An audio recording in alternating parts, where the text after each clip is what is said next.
And without further ado, let me introduce you to Dr. McDonald. Dr. Emily McDonald is an associate professor of medicine and a subspecialist in general internal medicine and a scientist at the Research Institute of the McGill University Health Centre and associate chair of quality and safety for McGill University Department of Medicine. She's a scientific director of the Canadian Medication Appropriateness and Deprescribing Network. And Dr. McDonald completed her Master of Science in Epi and postgraduate training in the Quality Improvement and Patient Safety program at Sunnybrook Health Sciences Centre, and also at the Program of Clinical Effectiveness at Harvard Chan School of Public Health. She is the lead author of MedSafer and has authored over 130 manuscripts. And we're just very grateful to have you here, and thank you for coming. And please take us away. Hi, everybody. Thank you. Very excited to be here on the webinar today. Thanks for the invitation. I'm going to be sharing with you the results of the MedSafer trial and talking about some lessons learned. So to start with, I want to go over my disclosures. I am the co-founder, creator of MedSafer, along with my colleague, Todd Lee, and we own the IP with our university, McGill. So I'm a researcher and a clinician in Montreal in Canada at McGill University. I don't have any funding from pharma or industry.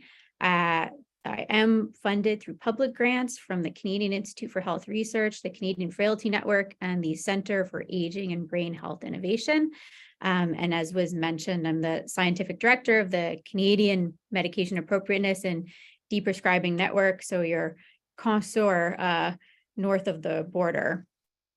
So the MedSafer study was a huge endeavor with many moving parts and a lot of pharmacists, clinicians, and researchers from across Canada. So, named some of the key people here, but you can see we had people from across Canada, which is a big country geographically, from the East Coast to the West Coast. So I think a lot of the people on this webinar today must know that over-medicating seniors is an epidemic. We have High in Canada, which reports our health data, and we have updates to the data every couple of years. But most recently there was actually a 2021 update that showed that seniors in Canada, and this is the same in North America as well, and in the US, they're taking about 7 different drug classes on average. And there's actually a population of people who are taking 10 or more drug classes, 25% of older people. And we know that there are certain populations that are particularly vulnerable. So people living in rural regions, low-income neighborhoods, women, and people residing in long-term care are sometimes taking 11, 12, 13 medications up to 20. So this is a huge problem for both of our respective countries and indeed around the world. As you can see, the number of deprescribing networks has grown over the years, and there's one in Australia, there's a Northern European deprescribing network. So clearly this is a global problem. And we know that the number of drugs that an older person takes is the factor that's most responsible for hospitalizations due to an adverse drug event. So that's really why we're trying to attack this problem.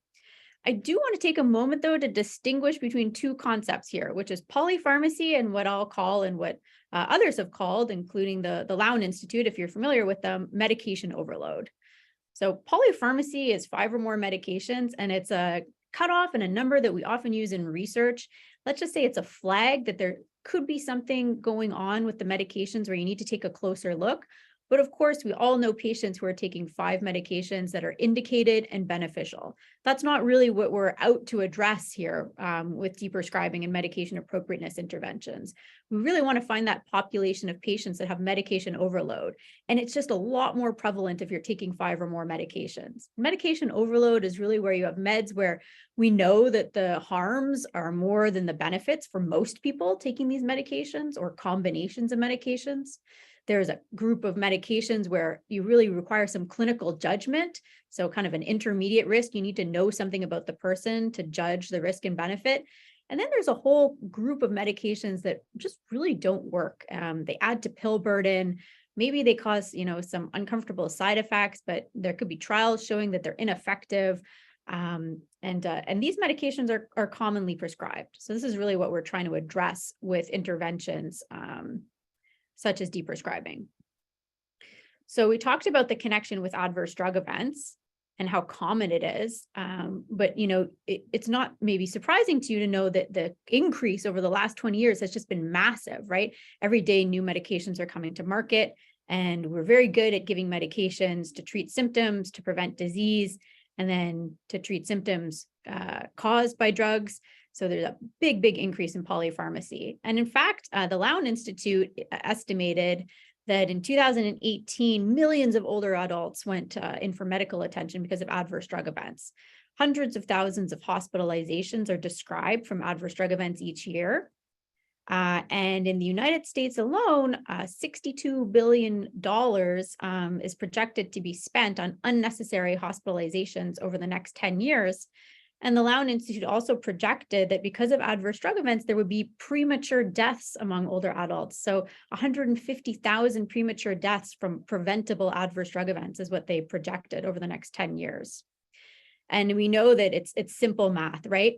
You increase the number of meds, you increase the number of interactions between meds and interactions between meds and medical conditions and frailty and age, and you increase the risk of adverse drug events. We see this in the community, but we also see it in the hospital. So I work in the emergency room and on the clinical teaching unit of internal medicine. And I see that people who take more drugs are more likely to have delirium. They're more likely to fall. And in fact, they're more likely to die than patients who are taking fewer than 6 medications. So these are a lot of the adverse drug events that I see in my clinical practice. So when I'm working in the emergency room, I commonly see people coming in with very severe constipation from opioids. In Canada, we have an opioid epidemic, similar to the United States, I would say, but we actually have certain provinces in the country where this is an even bigger problem than other regions. So in Vancouver and Western Canada, we have a huge, huge problem with opioids, leading to deaths and overdoses. Low blood glucose from tightly controlled diabetes is quite common. And then, of course, the complications from low blood sugar, like affecting the cognition or falls, injurious falls. We see these a lot. I see a lot of prescribing cascades. So patients who are started on medications that lead to side effects. For example, gabapentinoids is a very commonly prescribed off-label medication for pain in Canada and the United States, not so much in Europe. But in Canada, when I looked at our medical clinical teaching unit, 1 in 8 patients who were admitted to the teaching unit were taking a gabapentinoid off-label for pain, many of them without any effect, but who were having, side effects from the medication. So, these medications cause, among other things, a lot of water fluid retention. So people can be prescribed diuretics in order to, treat this side effect, and that's a prescription cascade. And of course, the typical injurious falls, fracture, which, can be really life-altering for an older adult from, for example, sedative hypnotics. And we see a lot of gastrointestinal or other types of bleeding from people who are prescribed blood thinners, often beyond the intended duration. So may have been started for a stent 3 years ago, and somebody somewhere thought, I prescribed this for 6 to 12 months, but it never got reevaluated, right? So I see a lot of these adverse drug events when I'm working in the emergency room.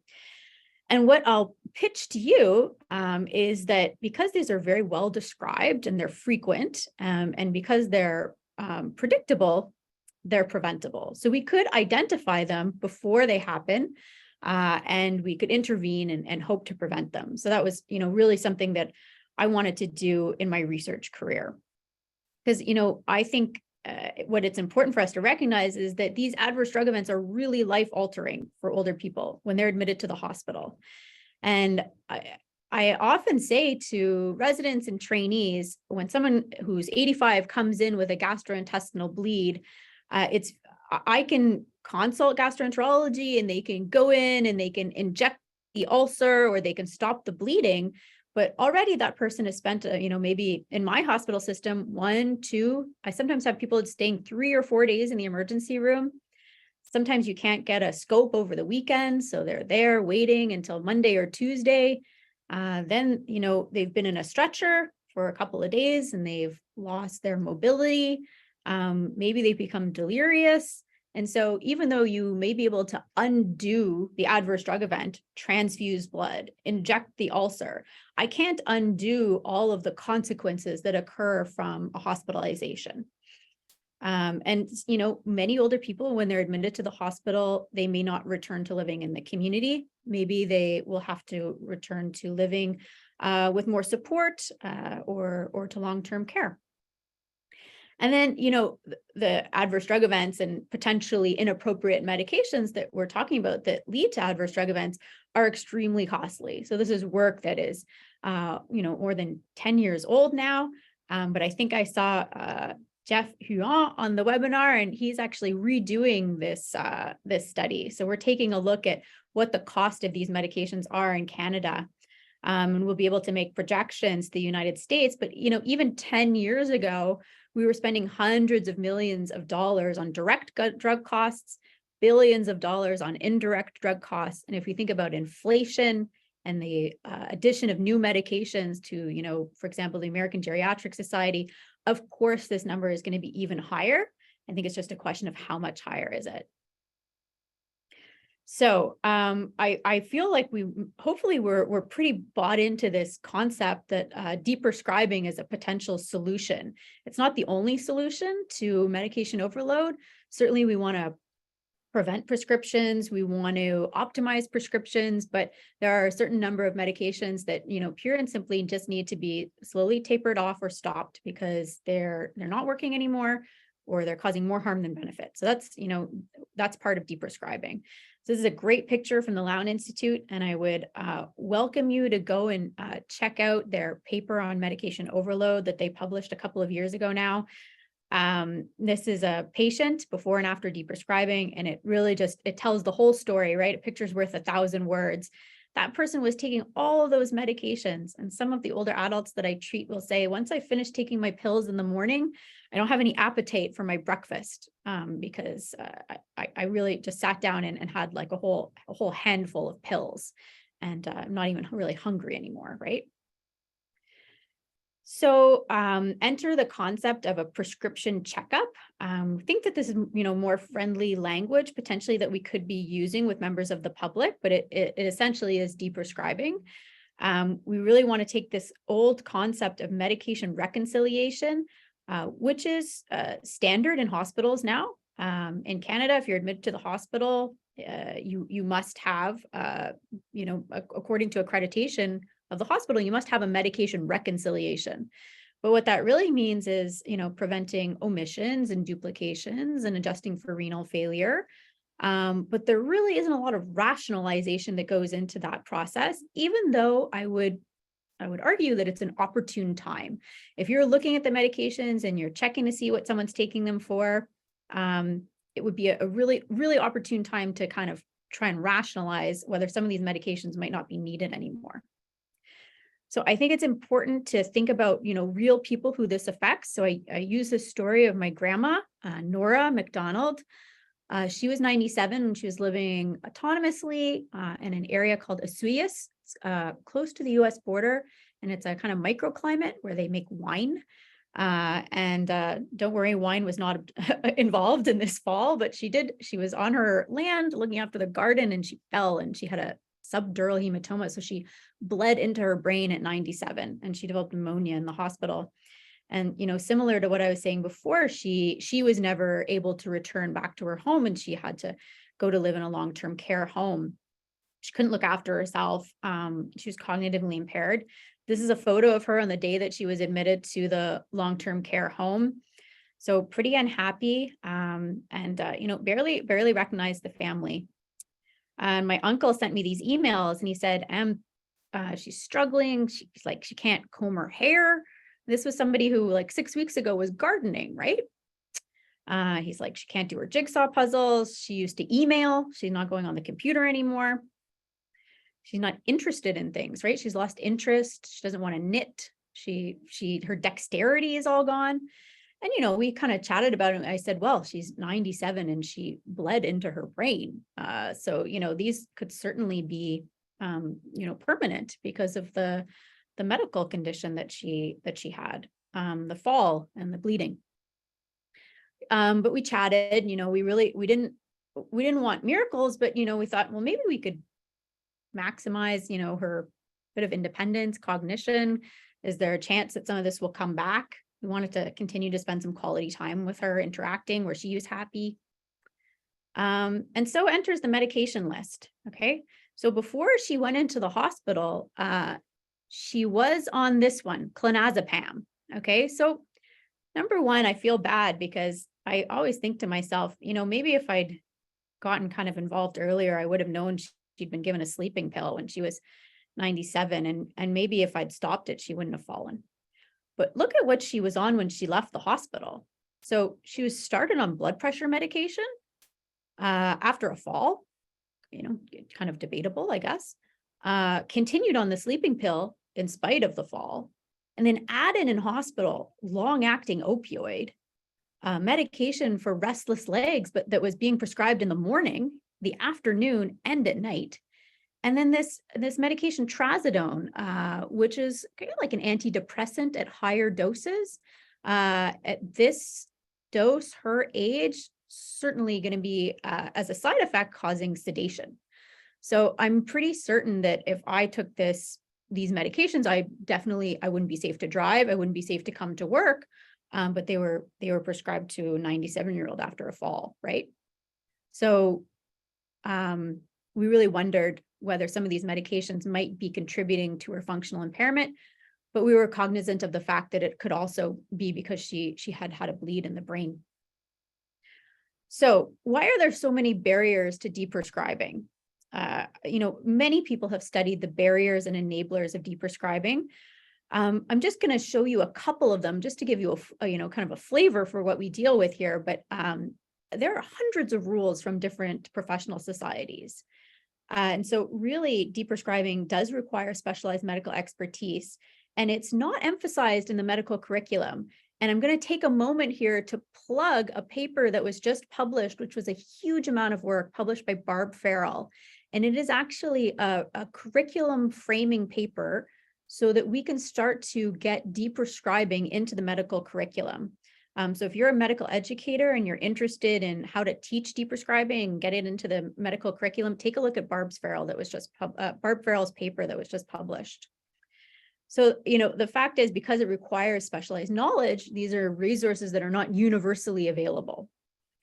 There isn't always a geriatric pharmacist on the ward. Long-term care, sometimes it's one pharmacist looking after hundreds of patients.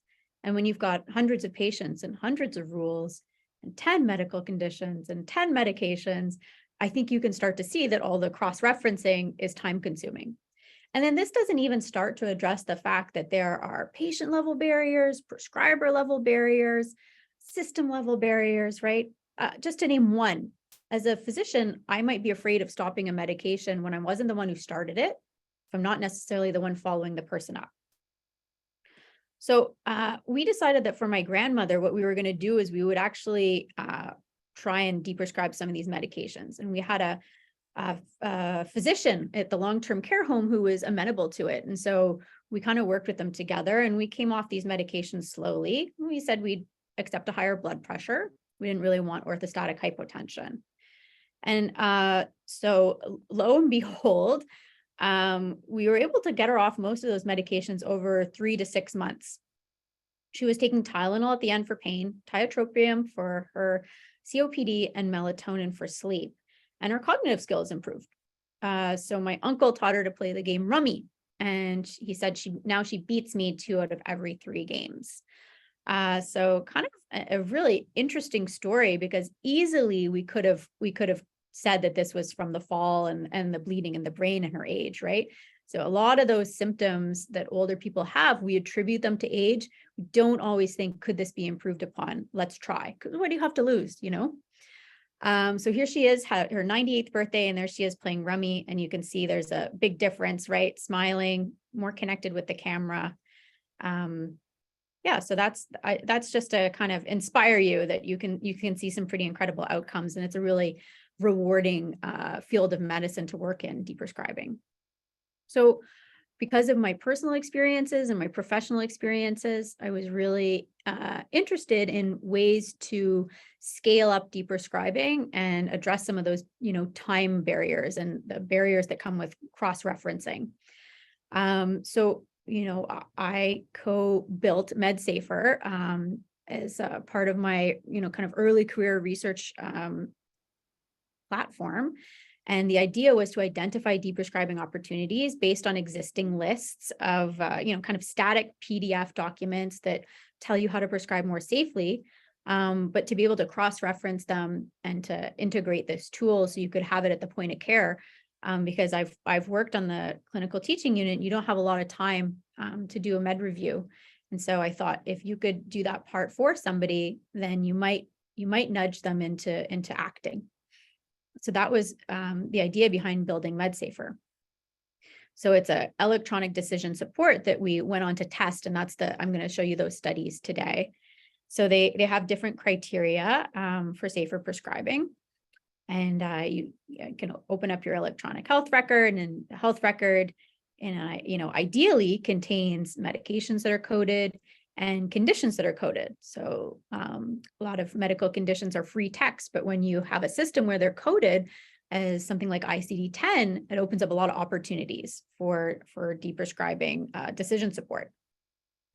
And so you can run that information through something called an application programming interface and send back a report. And this is what the prescriber takes a look at. So I want to give you kind of a tangible example of what the intervention looks like. So in the MedSafer studies, really what we did was we provided these deprescribing opportunity reports. So this is kind of an example. This person was on aspirin and clopidogrel, and they had not had a stent in over 12 months. There was no recent coronary event. And so, we prompted them to say, you could probably stop one of these. There's that medication trazodone that my grandma was sent home on, that really, you're not really supposed to use those medications for their sedating side effects because they're not going to wear off by early morning. They last into the day. If someone gets up to pee overnight, they can fall, makes them drowsy. It affects their cognition. They're not safe to drive. So, we prompt this one. But, understandably, we call it kind of an intermediate risk drug because you do need to know a little bit about what matters most to the person. Because maybe sleep is what matters most. But maybe cognition and maintaining autonomy is what matters most. So it requires a conversation. And in the reports, we give some tapering instructions because, again, remember I said it's not emphasized in the medical curriculum. I didn't learn how to taper medications when I went to medical school. So we give some advice for how to withdraw it and what to watch out for. And we kind of link to some supporting evidence. So we started MedSafer off in 2015, and the Canadian Frailty Network funded us for a pilot study, which I'll tell you about. And then the CHR funded us for the large clinical trial, which are the main study results that I'll talk to you about today. Over the years, we were funded by CABI and a project in New Brunswick in Canada for healthy seniors to work on integrating MedSafer so that it could be used really at the point of care. So this was our first pilot study. It was smaller. We ran it in Quebec and Ontario, and it was published in the Journal of the American Geriatric Society. And it was a controlled before and after trial. So not the strongest methodology, but gave us some interesting results, right? It wasn't a randomized trial, but we saw that providing these reports to patients who were hospitalized to the treating team increased deprescribing. And you can see the increases kind of across the board, but really a big increase in deprescribing of antipsychotics. And at the time, the government of Canada was doing a lot of detailing with prescribers. So, the combination of a nudge intervention and detailing a primed prescriber worked really well. So interesting, we reduced patients with one or more PIMS by 8.3%, so about a number needed to treat of 12, and we estimated we were saving about $75 to $100 per patient exposed. So this was enough for us to be funded for the CHR clinical trial. So this was our cluster randomized trial, and we ran it in 11 hospitals in Canada that we divided into 3 clusters. And at the time, actually, we started this back in 2016. Even the notion of a cluster randomized trial was a start. It was kind of like the start of that as a trial method. So it was really interesting to run this type of study. But we had 3 clusters across Canada: Western Canada, Quebec, and Ontario. And the reason we wanted to do a cluster trial was because we thought really the intervention was best practice. That's what we argued. And so we thought it would be hard to have sites enter into the trial and not get the intervention. So in a cluster trial, every site eventually gets the intervention, but you're randomized into the order in which you receive the intervention.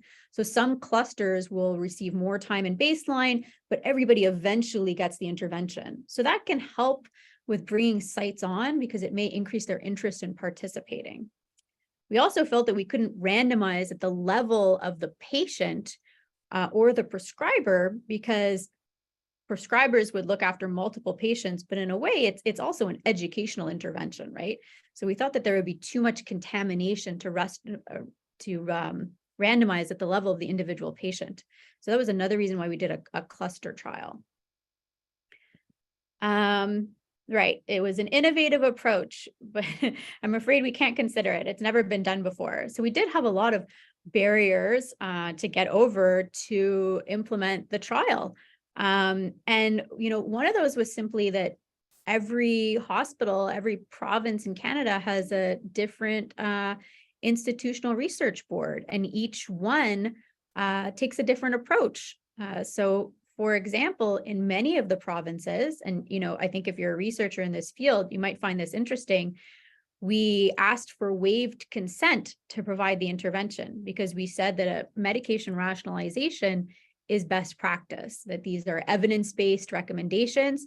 And so we wanted to provide the intervention to all patients over the age of 65 on 5 or more medications, kind of regardless of their cognitive status, right? Which was why one reason was we wanted to waive consent so that we could be more inclusive of people with cognitive disorders, because we thought they might be most likely to benefit from the intervention. We also wanted patients to be included regardless of what language they spoke. What we did consent them for was the follow-up phone call. So as long as somebody could answer on their behalf about their medications and tell us how they did after they left the hospital, we provided them the intervention. And this was permitted in all provinces except for Alberta, which did not, every patient had to be consented in Alberta. So you can see it's quite interesting.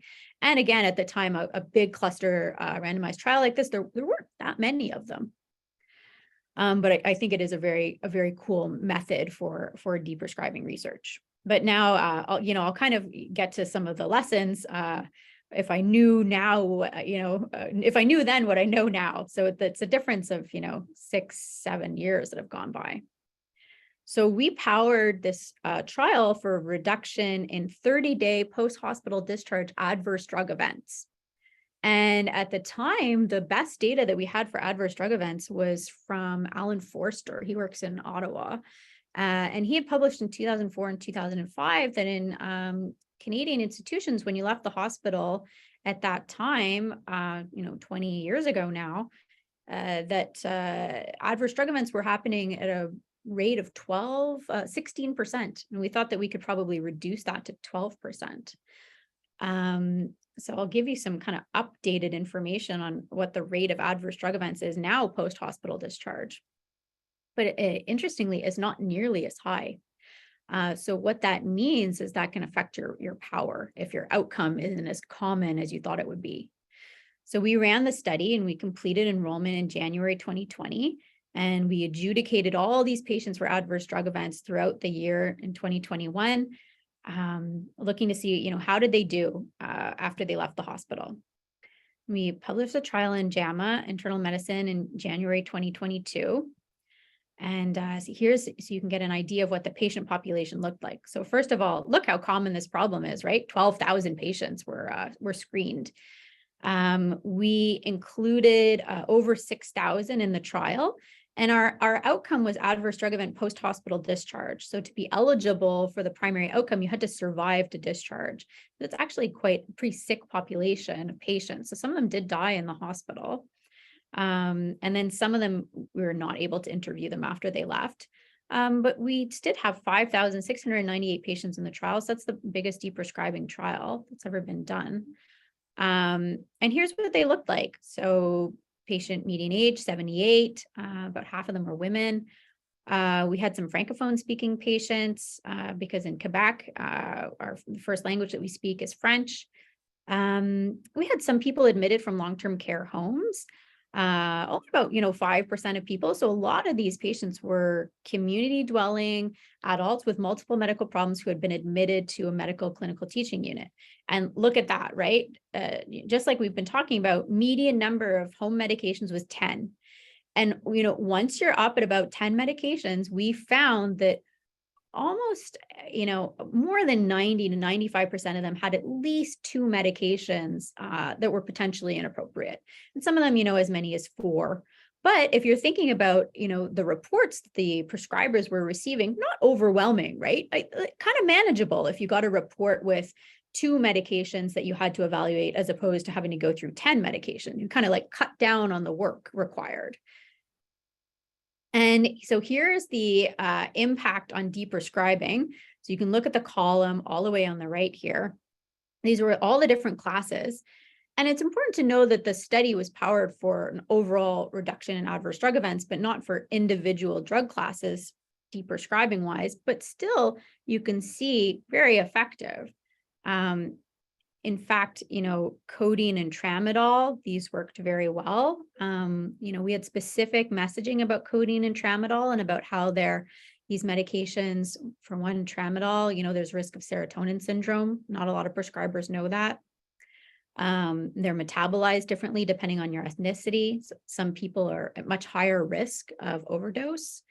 Again, with lots of people on combination antiplatelet and anticoagulants, we were able to stop increased deprescribing by 25%. So that's one where I think we really empowered people to intervene. And yeah, you can see kind of across the board, deprescribing went up across these different classes of medications. So when it came to the primary outcome, which was adverse drug events, there was no significant difference at 30 days post-discharge. So we had a rate of about 5% amongst the controls compared to 4.9% in the intervention, right? So we had an absolute adjusted risk difference of about 0.8% with a confidence interval of about -3 to 1.3. So stopped a lot of medications, but we didn't impact adverse drug events at 30 days post-discharge. Now, if you want to see this glass half full, we did not increase adverse drug events. And we also looked at a specific subgroup called adverse drug withdrawal events because we really set out to prove that this was safe. And we made sure that when we looked at the case files, we adjudicated if someone had a withdrawal event specifically due to deprescribing. And there was no increase in adverse drug withdrawal events either between the groups. So very effective for deprescribing. Not a big impact on adverse drug events or withdrawal events, but kind of interesting findings because, there's a lot of discussion now about what is the right primary outcome for a trial like this. And that's what I mean when I say, if I knew then what I know now, maybe we would have selected a different primary outcome. I still think there is big work to be done on what is the right outcome for these clinical trials. And if anybody has any ideas, I'd love to hear them. But certainly if you stop medications, you decrease pill burden, you decrease drug costs. Potentially, if you follow the person for long enough and you've removed a chronic medication, you may prevent adverse drug events in 12 months from now. But preventing an adverse drug event 30 days after stopping a medication that you've been taking for 5 years, if you think about it, that's a tall order. Especially because all those medications that we stopped are not equal, right? So if you stop Docusate, you might not prevent an adverse drug event. If you stop a combination blood thinner, you might, right? So those different medications have different impacts on adverse drug events. And then here's the other thing that I want to draw your attention to. Look at that rate of adverse drug events post-discharge, 5%, way lower, right, than what Forster described in 2004. And if we look to another big medication appropriateness study, that was published by Robin Tamblin's group, that was a MedRec study. They also looked at recent data, and the post-discharge adverse drug event rate was pretty much the same thing, 5%. So if you're going to power a clinical trial to reduce adverse drug events, powering it for an outcome that occurs at a rate of 5%, very different than powering it for an outcome that occurs at 16%. That's going to be a way differently sized trial, right? So those are some of the lessons that we learned. How to power future trials. What's the rate of adverse drug event now? How do you select the appropriate primary outcome for these trials? What's the follow-up time? Because you need to balance the fidelity of the data. So if you're, asking patients to, recollect what happened to them, as we did, we phoned patients and their families and said, what's happened to you in the last 30 days? You can imagine that doing that out to 6 months, 12 months, very difficult. You start to have to rely on administrative data if you want to capture the impact long-term, which is, I think, where you'll see the impact. We found that the adjudication of the case files was quite complex. So patient complexity over the last 20 years has really skyrocketed. So many medical conditions, so many medications, that when you're trying to determine if something was a pure adverse drug event, it can be very complex to adjudicate using, for example, we use the Leap and Bates criteria. And it was very hard to say if something was a 5 or 6. Good agreement, right? So we were quite specific, but there's definitely a gray area where you feel that the drugs have contributed, but you cannot say for certain this event was an adverse drug event. You can say drugs contributed. That's more like a 3 or 4 on the Leap and Bates. And so if you're thinking about how to adjudicate the outcome, maybe we need to think about starting to look at, other numbers on that scale to capture the harms or the benefits. And again, not all PIMs are equal, right? Blood thinners versus docusate, it's going to have a very different effect on your adverse drug event prevention rate. So those are, some big lessons that we learned from this trial that I think will be really helpful for designing future studies. A lot of good came out of MedSafer, especially in Canada. So the government of Ontario launched a funding opportunity where they decided that they would compensate long-term care homes that used MedSafer in their medication management. So we have quarterly medication reviews in long-term care that are mandated by the government. And homes are reimbursed when they do a medication review with MedSafer because it's seen as a technology that can optimize prescribing. And we were lucky to get some funding to interface with some electronic medical records that one of them is available in the US as well, but that are used in a lot of long-term care homes. So Point Click Care is one of them, and Medicare is another. I wanted to show you something kind of cool, which is, when we first ran MedSafer, we had research assistants who entered in the data because we had 11 different health records in those trials. So we couldn't integrate with each one. So in the MedSafer study, we provided the reports, but you had to use the desktop application. We didn't pull the data from the electronic medical record. We had someone enter it in, generate the report electronically, and provide the report. But over the last couple of years, we were able to code medical conditions and medications in these medical records that are used in long-term care homes, because they do tend to code their diseases. And, there are many electronic medical records, but there's a predominant use of some of them in long-term care. So if you log into this electronic medical record, Medicare, it's used in some acute care hospitals and long-term care. If you go to the prescribing module, you can actually click on MedSafer report, and it just takes the data that's there. You don't have to do any manual input, and you get a deprescribing report in the chart. So that's pretty cool.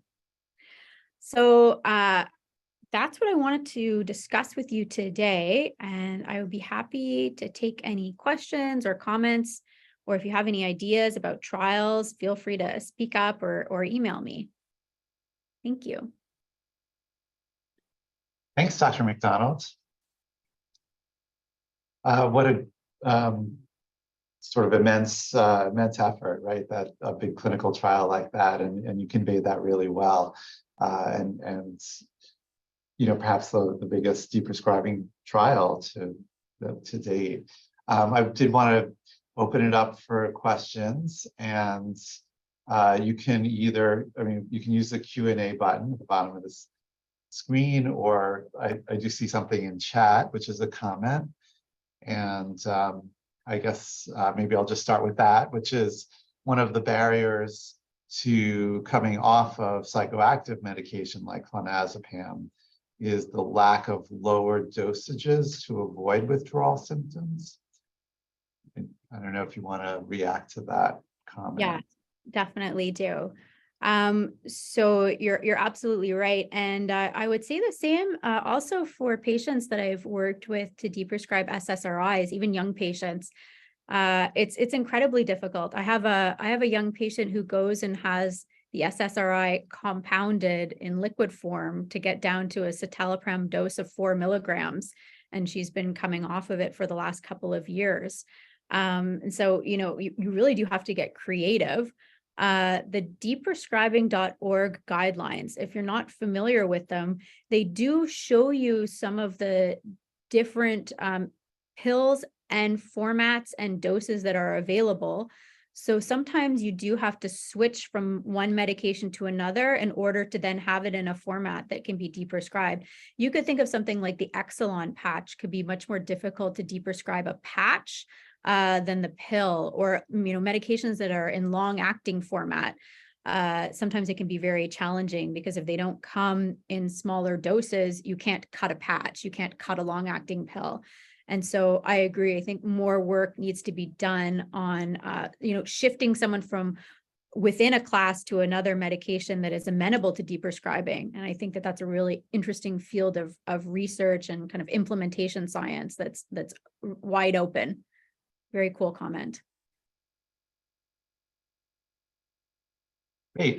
We have time for questions, so feel free to type them in.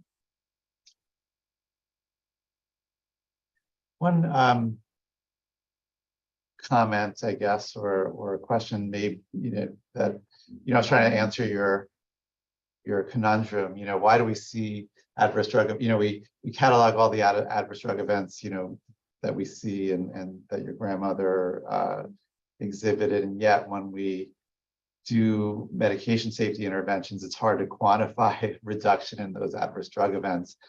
I was just wondering if you had a sense for, well, I'm sure you do, and what are the medicines that are being selected to be de-intensified, which you left up to the teams, obviously you didn't do the deprescriptions yourself in the intervention.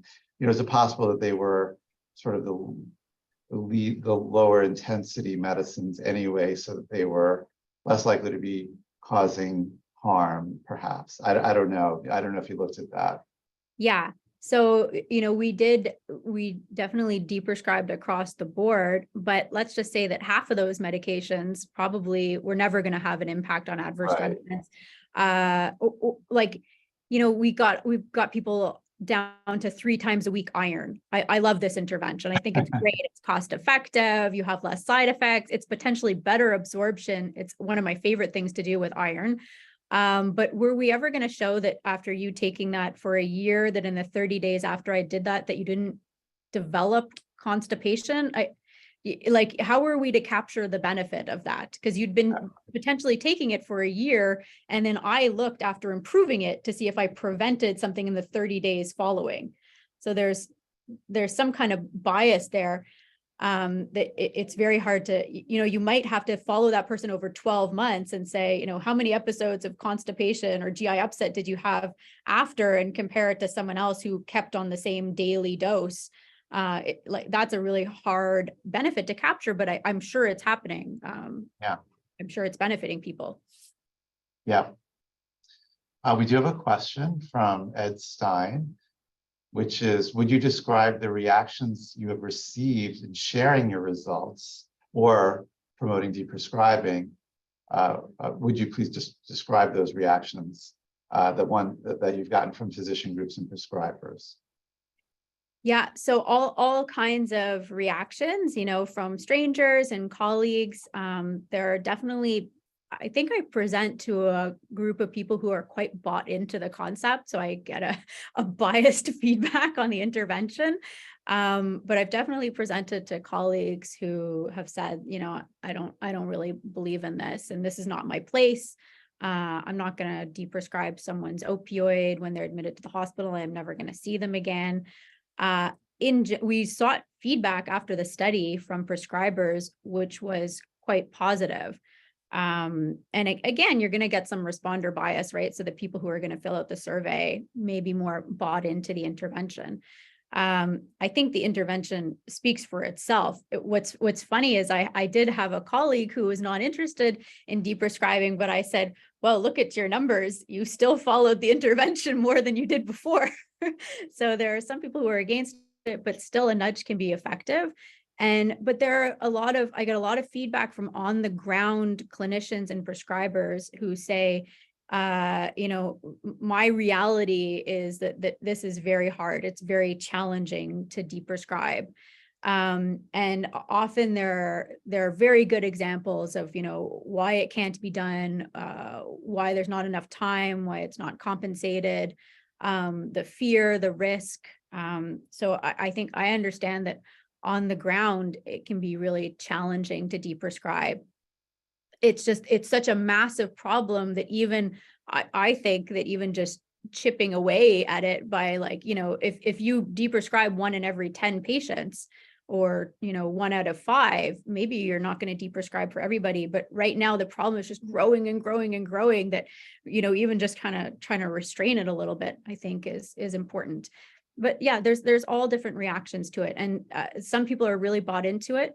What I can say is that when I started 7 years ago as a first-year attending physician, I used to, pitch to the residents and trainees, let's stop this person's sleeping pill. And I used to get a lot of strange looks. And then, maybe 3 or 4 years later, something changed and students would say, oh, maybe we should stop this sleeping pill. And I would say, why? And why would you want to do that? And the students started to say, well, that's what we do. That's what's done now. And that was like a great shift for me clinically, all the way to now when I come on the attend on the clinical teaching unit, the team knows I'm coming and they proactively will deprescribe before I come on service the next day. So it's really gone from, I felt like a bit of a weirdo bringing up deprescribing, to now it's people are telling me that this is what we do, like new trainees, and it's being done proactively. Yeah. I think we've come a long way, but there's still people who don't believe in it, or who feel it's too hard, and that's understandable. Yeah. Question from Amani Zidan, wondering if MedSafer will be available for use by researchers and clinicians worldwide. Thanks, Amani. I really want it to be available to clinicians and researchers. We're working on it every day. If you know somebody in the United States who is interested in working through the US medication data with us, we would love to do a pilot study. The medications are really close to the Canadian formulary, but there are some differences. So, to get it in the US, it's not a big barrier, but it would take like a kind of an interested partner in the US to work through and validate the US data. And certainly there's a lot of interest in Europe. So, every couple of weeks or so, people contact me, and it is a matter of, each new electronic medical record, each new system, there's always like a little bit of fine tuning and a little bit of development involved. But I think people are interested, and I think it should be. I think the concept of med rationalization and deprescribing and med management, it's evolving, and it should be standard of care in the next 10 years. I think we're where we were before med rec. We're just standing on the brink of where we're going to be with med rationalization. So I think this should be standard of care over the next 5 to 10 years. Whether that's me or some other software, that's fine. Doesn't matter. Or artificial intelligence. Or artificial intelligence, chatbot. Is that what it's called? No, but I think that's a great point. Just another discussion point. Where who would have guessed that medication reconciliation would be a required process? Back when people were complaining and there were such barriers to getting people to do that. And I think you're right. that we're on the road to similar acceptance for now you use a term called medication rationalization. Do you want to say just a little bit about that and how that relates to deprescribing? Yeah, so I think it's probably just a different term, and I use medication rationalization when I'm trying to convince someone that it's the next step from medication reconciliation, just because linguistically and procedurally they're very close to each other. But really, med rationalization involves deprescribing, but it can also involve starting appropriate medications where you see that they're missing. So we could look at the Australian criteria, the STOP criteria. They have another half to them, which is the START criteria. And we see people who are not on appropriate therapies. Diabetes therapy is evolving very, very quickly, right? There are some medications that they may be currently more expensive, but more effective. Med rationalization is deprescribing, but there's other aspects to it too. Maybe you could put someone on one medication and it's a little bit more expensive, but it's also more effective. That isn't necessarily deprescribing, but to me, that's rationalizing the medications. And it also factors in what matters most to the patient, their care trajectory. There's a lot of overlap between the two, I would say, deprescribing and med rationalization. Right. I think what rationalization captures, which is a nice concept, is whole person, and goals. Whereas, in the past, there wasn't much thought to that. It was like, so-and-so, our patient has diabetes, we prescribe this medicine. I think what rationalization convey or implies is, wait a minute, let's just look at the whole picture and all the medicines and consider whether it's a good idea, not just sort of treating the diagnosis. Yeah, and deprescribing is it's a clinical term. It's not so accessible to patients and members of the public. So some work on the language there was done by the Lown Institute, and I think we can continue to do work to convey to members of the public what is deprescribing. And so maybe that's terms like medication checkup or prescription checkup. Rationalization is still kind of an advanced term, I would think, but I think it's moving in the right direction, and that as you said, it captures the more holistic aspects of the process. We have a couple of minutes left. If there are any other questions, you have a chance now. Do you want to share what you're thinking or what you're working on now, what you're doing next in the last? Yes, yeah, I would love to. We took MedSafer and we built it into a version for patients because we think that members of the public could drive this movement, and that they're the ones ultimately who may start to advocate for this. And so we're beta testing it now, but as a patient or a caregiver, you can log in, enter your medication list, and then it'll ask you a couple of simple questions like, have you ever had a heart attack? Do you remember when it was? Do you have diabetes? So really trying to make it a bit more friendly. And then it'll display right away anything that has an Empower brochure. So the Canadian Medication Appropriateness and Deprescribing Network has patient brochures for some medications. So it'll link to those and say, we see something right now that you could do with your pharmacist or your prescriber. And then we hide some of the other medications and we say, there's some other opportunities here, but you're going to have to bring this key and get because we don't want someone to stop their clopidogrel, right, without supervision. So this is what we've built, but we haven't tested it yet. There's not been a clinical trial, but we're looking, I'm looking to do a feasibility study to try this out, one, to get feedback from prescribers, like how would you feel if someone showed up in your office with this report? Would that be off-putting, helpful? And then, kind of the usability for the patient and the caregiver. But I think having patients, members of the public advocate for this is another direction that we should take. Yeah, and there's evidence to help, support that approach, of course, with the Empower studies. So it makes a lot of sense. Well, great. Well, thank you again for joining us today and for your the work that you're doing and your presentation. Really appreciate that. And for everybody who's attended, there will be a recording available on the US Deprescribing Research Network website. And you will also be invited to complete a short evaluation survey that will come by email. Our next event is in person. We are meeting, the US Deprescribing Research Network is going to meet on May 3rd in conjunction with the American Geriatric Society annual meeting. If you can't make it to that, our next webinar is July 18th. Another researcher presenting their work. So, and that's Camille Vaughn. So anyway, thank you again and have a great day. Well, thanks very much for the invitation and for your interest. Have a great day. Bye, everyone.